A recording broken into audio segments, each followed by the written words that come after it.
Iran is not messing around. They have every intention of, you want World War III? We're ready for it. Don't think for a second they'll hesitate. And if they have any intention of dropping nuclear bombs, which as far as I'm concerned with Israel, I wouldn't put anything past them, they have countries like China now backing them up, and China has nukes, and North Korea has nukes, and Russia has nukes, and they back Iran. You want World War III? They're ready.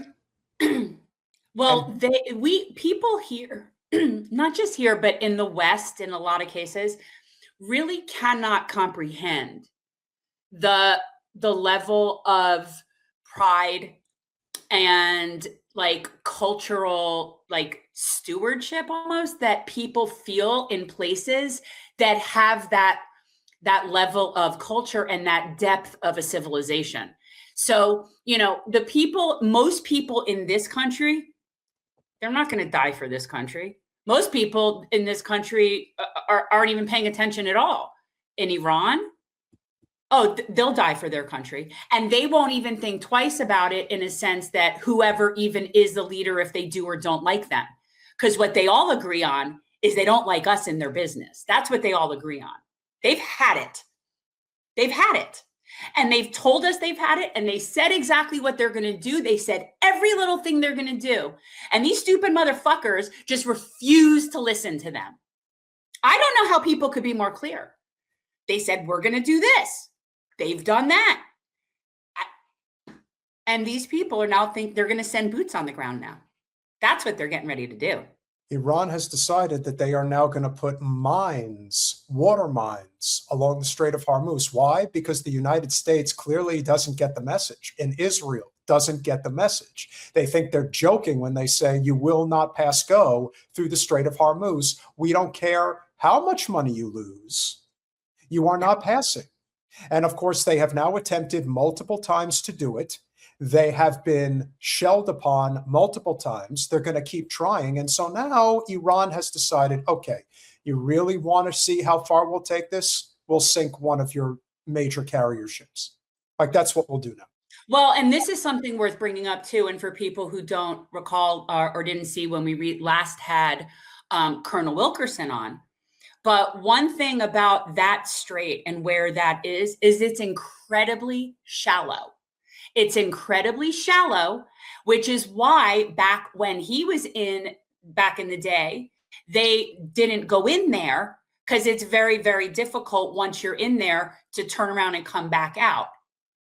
And now they're going to be setting up mines, which is very doable because of how shallow it is.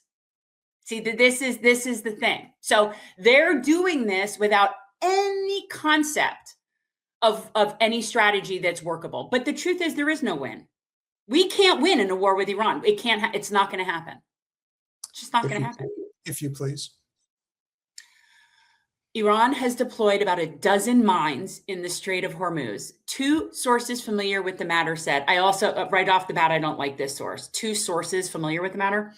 In a move likely to complicate the reopening of the narrow waterway, an important route for shipping oil and liquefied natural gas. Exports of oil and liquefied natural gas through the strategic choke point along Iran's coast have effectively been halted by the war launched 12 days ago by the United States and Israel, helping to drive a surge in the world energy prices. It's just getting started, people. Mm-hmm. Iran's military command on Wednesday said the world should be prepared for oil to hit $200 a barrel. Now, as someone who is math challenged, I can't figure out what that means per gallon, but it's not good. One source said the mines were deployed in the last few days and that most of their locations were known, but the source declined to say how the U.S. planned to deal with them. Yeah, because the U.S. doesn't even think about how they're going to deal with them. They're just going to send those guys in there to die. That's what they're going to do. CNN first reported the mining of the strait on Tuesday. Iran has long threatened to retaliate against any military attack by mining the strait. About a fifth of global oil and liquid natural gas normally passes through the strait, and Tehran's ability to stop shipping through the channel gives it enormous leverage over the U.S. and its allies. Yeah. Oh, they're so in the find out portion of this. I'm telling you, I need to make some popcorn. The U.S. military says it has targeted Iranian mine-laying vessels, eliminating 16 of them on Tuesday. Don't believe a word that you say. But the U.S. Navy has so far declined to provide protective escorts to commercial ships through the strait. So here's the thing people need to understand, which I don't think people get. Let's say, hypothetically, a ship captain felt safe enough that he can make it through. The problem is that an insurance company isn't going to insure that ship. So it isn't even a matter if the people feel safe or they feel like they're protected. They're not being able, nobody's being able to get their cargo insured that's going through there. So it's a lot bigger than just bullying your way through if you can't get the products insured. Okay, 1 barrel of oil is 42 gallons. So you divide 200 by 42 and tell me what that is, but it's not good. Yes, Trump. $8 a gallon.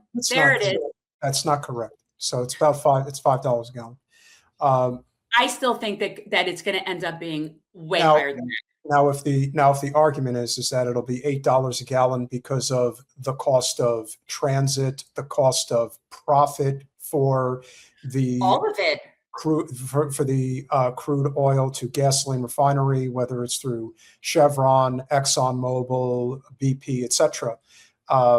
Perhaps that's what it would be. I can't say for certain what that exact number would be. But as Colin has pointed out, it's already over $6 in California, which is not I have a feeling that when all said and done with what's going on, we could be looking at like $10 to $12 a gallon. Yeah. Oh, yeah. This is going to get bad. And again, they still have only just started also destroying the inventory, right? Like right now, they've got the strait shut down, but they're also going to be destroying the inventory. So yeah, Mark Levin's going to go over there and straighten them out.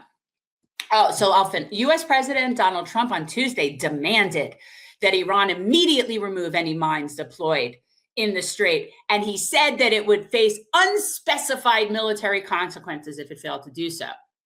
Because he has no idea what he's talking about for a lot of reasons. One, he's really not that bright. And two, he gets very bad information because whoever's telling him that's what he's listening to. But there's no universe wherein Donald Trump is in the position to demand anything of Iran. That's the delusion, is that he believes that that he has the upper hand and that he's in a position to demand things. Iran is done negotiating. They are done with us. I don't understand. This is like basic cause and effect shit. People just don't understand. I don't get it. I think that not only is Trump not getting good intel, but I also think that there's something to be said for how dangerous things are right now with some of the people who do have it and what their intentions are. And we're not going to talk about it right now, but we will talk about it with Brian, because I think this is one of the key components to one of the main issues with going forward with this war, is because as much as we point out constantly that Jewish Zionism has the bulk load of the financial infrastructure that is the basis of the Zionist movement, the true believers, the Christian Zionists, they're the flock, they're the sheep.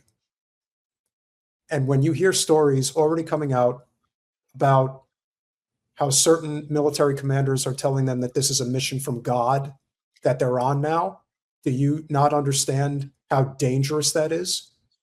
When you have those types of people in positions of power, they truly have no value of human life. Like, they don't.